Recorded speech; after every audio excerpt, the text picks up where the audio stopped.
नमस्कार दोस्तों, स्वागत है आपका आज के मुख्य समाचार में, जिसमें फटाफट से ले चलते हैं आपको सभी सुर्खियों की तरफ। लेकिन उससे पहले दोस्तों, अगर आप भी देश में बढ़ती महंगाई के लिए भाजपा को जिम्मेदार मानते हैं तो वीडियो को लाइक करके अपना समर्थन जरूर दर्ज कराइए दोस्तों। और दोस्तों, सुर्खियों में आगे बढ़ने से पहले लाल बटन को दबा के चैनल को सब्सक्राइब कीजिए और घंटी बजाकर कमेंट में लिखिए जय हिंद। फटाफट से चलते हैं सुर्खियों की तरफ। मध्य प्रदेश में नगरीय निकाय और पंचायत चुनाव के पहले ईवीएम पर सवाल उठ चुके हैं और कमलनाथ ने भाजपा पर बड़ा आरोप लगा दिया है। जहां दोस्तों, मध्य प्रदेश में नगरीय निकाय और पंचायत चुनाव सिर पर है और राज्य निर्वाचन आयोग सहित भाजपा कांग्रेस की तैयारियां जोर शोर पर चल रही है। और कांग्रेस के प्रदेश अध्यक्ष कमलनाथ ने बड़ा सवाल खड़ा किया है। उन्होंने कहा कि जब विदेशों में इससे मतदान नहीं कराया जाता तो भारत में इसको क्यों अपनाया जा रहा है। इसी के साथ दोस्तों, आपको बता दें कि प्रदेश कांग्रेस अध्यक्ष कमलनाथ ने प्रदेश कांग्रेस कार्यालय में एनएसयूआई प्रदेश अध्यक्ष आशुतोष चौकसे के कार्यभार ग्रहण के दौरान मीडिया से चर्चा में भाजपा पर हमला बोला और कहा कि भाजपा ईवीएम से 300 सीटें जीतती है।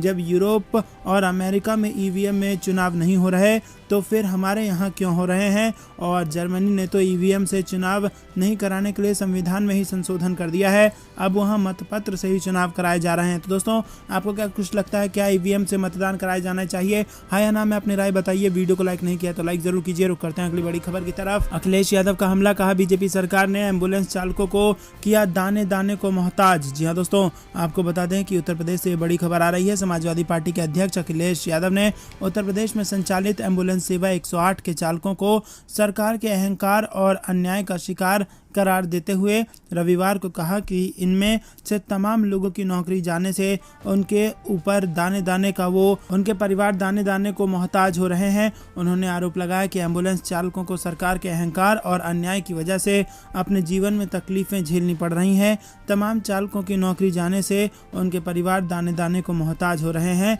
जनहित में नई एम्बुलेंस की खरीद के साथ चालकों की भी भर्ती होनी चाहिए। गौरतलब है कि प्रदेश की 108 एम्बुलेंस सेवा के 570 चालकों को जुलाई 2021 में अनुशासनहीनता और गलत तरीके से हड़ताल करने के आरोप में बर्खास्त कर दिया गया था। उसके बाद से अब तक करीब 9000 एम्बुलेंस चालकों को अलग अलग आरोपों में बर्खास्त किया जा चुका है। दोस्तों, रुक करते हैं अगली बड़ी खबर की तरफ। आरएसएस प्रचारक नरेंद्र मोदी हैं देश के प्रधानमंत्री, फिर आरएसएस बीजेपी एक क्यों नहीं हो जाते? सीएम गहलोत ने उठाए ये सवाल। जी हाँ दोस्तों, राजस्थान के मुख्यमंत्री अशोक गहलोत ने प्रधानमंत्री नरेंद्र मोदी पर बड़ा वार किया है। उन्होंने कहा कि पीएम मोदी जिस रूप में राजनीति कर रहे हैं वो धर्म के नाम पर राजनीति कर रहे हैं। धर्म के नाम पर लोग एक हो जाते हैं, लेकिन वो खतरनाक राजनीति है।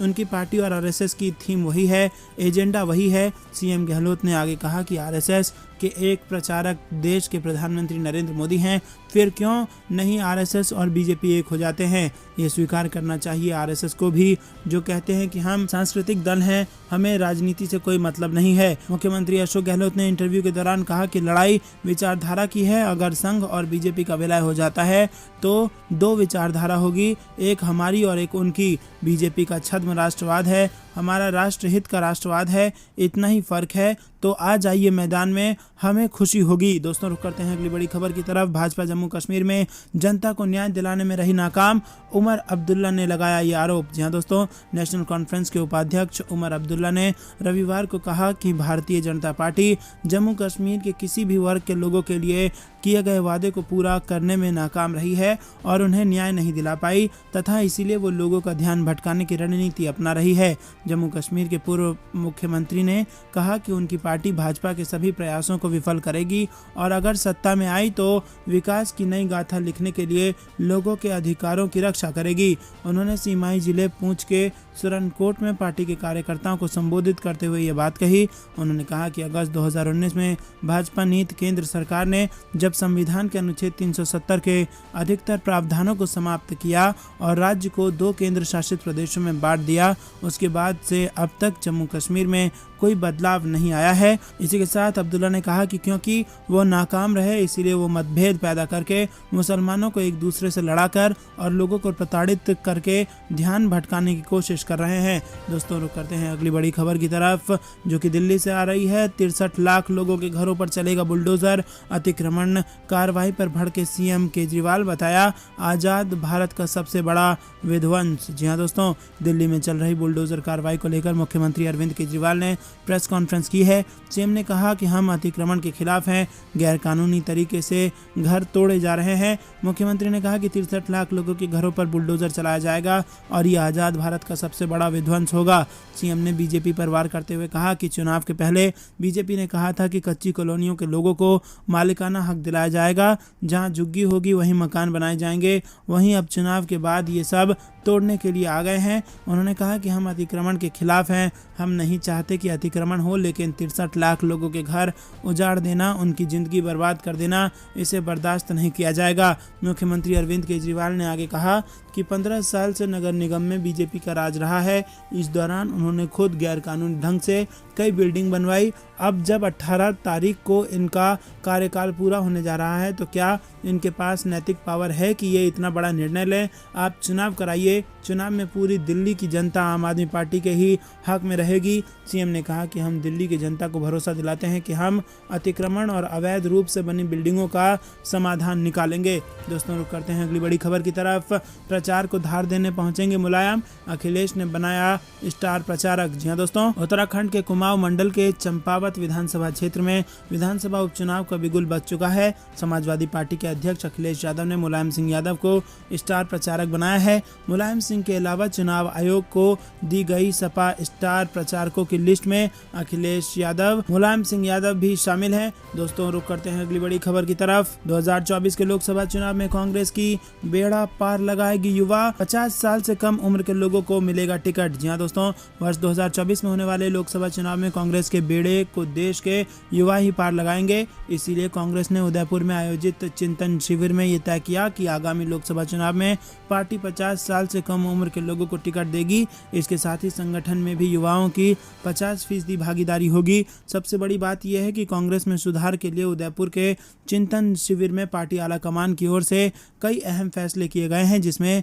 यह तय किया गया है कि पार्टी में अब एक परिवार एक टिकट के फॉर्मूले को लागू किया जाएगा। इसके अलावा पार्टी के कर्ता धर्ताओं ने इस बात को भी स्वीकार किया है कि कांग्रेस बीते कुछ सालों से जनता के संपर्क से पूरी तरह टूट चुकी है।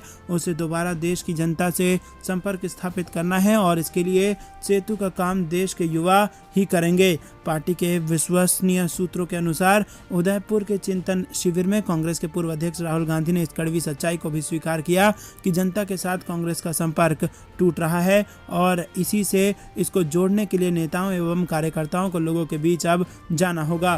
दोस्तों, रुक करते हैं अगली बड़ी खबर की तरफ, जो कि मौसम विभाग से जुड़ी आ रही है। दिल्ली में मौसम लेगा करवट, बिहार यूपी सहित अन्य राज्य का मौसम भी आपको बता दें। दोस्तों, मौसम विभाग ने दिल्ली में गरज के साथ छींटे पड़ने और आंधी चलने का अनुमान जताया है। मध्य प्रदेश के खजुराहो एवं नौगांव में अधिकतम तापमान 47.4 डिग्री सेल्सियस रहा और उत्तराखंड, बिहार, यूपी सहित देश के अन्य राज्यों में कैसा रहेगा मौसम, इसको लेकर के भी ताज़ा अपडेट आ चुका है। आपको बता दें कि राष्ट्रीय राजधानी में सोमवार को सुबह आसमान में आंशिक रूप से बादल छाने के साथ न्यूनतम तापमान सामान्य से 4 डिग्री अधिक दर्ज किया गया। इसी के साथ दोस्तों, राजस्थान में भीषण गर्मी, लू का कहर जारी। मध्य प्रदेश का मौसम में बड़े हिस्से में रविवार को उमस भरे मौसम से लोगों को थोड़ी राहत मिली और तापमान में लगभग 1 डिग्री सेल्सियस की मामूली गिरावट दर्ज की गई। पंजाब और हरियाणा की अगर बात करें तो दिन का तापमान 47.4 डिग्री सेल्सियस दर्ज किया गया है और उत्तर पूर्व बिहार के लिए आंधी पानी का अलर्ट जारी कर दिया गया है। और आपको बता दें कि पश्चिमी चंपारण, मधुबनी, सुपौल, अररिया समेत कई ऐसे इलाके हैं जहां पर आंधी की संभावना व्यक्त की गई है। दोस्तों, रुक करते हैं अगली बड़ी। सत्ता में आने पर ईवीएम को बैन कर सकती है कांग्रेस, चिंतन शिविर में हुआ यह बड़ा फैसला। जी हां दोस्तों, कांग्रेस लंबे समय से ईवीएम पर सवाल उठाती आ रही है। कांग्रेस की ईवीएम के प्रति नाराजगी उदयपुर में चल रहे 3 दिवसीय चिंतन शिविर में भी देखने को मिली है। सूत्रों के मुताबिक कांग्रेस ने संकल्प लिया है कि सत्ता में आने के बाद ईवीएम पर बैन लगाएंगे। सरकार बनने पर कांग्रेस बैलेट पेपर पर चुनाव करवाएगी। कांग्रेस के वरिष्ठ नेता पृथ्वीराज चौहान ने भी रविवार को कहा कि उनकी पार्टी को इलेक्ट्रॉनिक वोटिंग मशीन हटाकर मतपत्र से चुनाव कराने का वादा अगले लोकसभा चुनाव की घोषणा पत्र में करना चाहिए।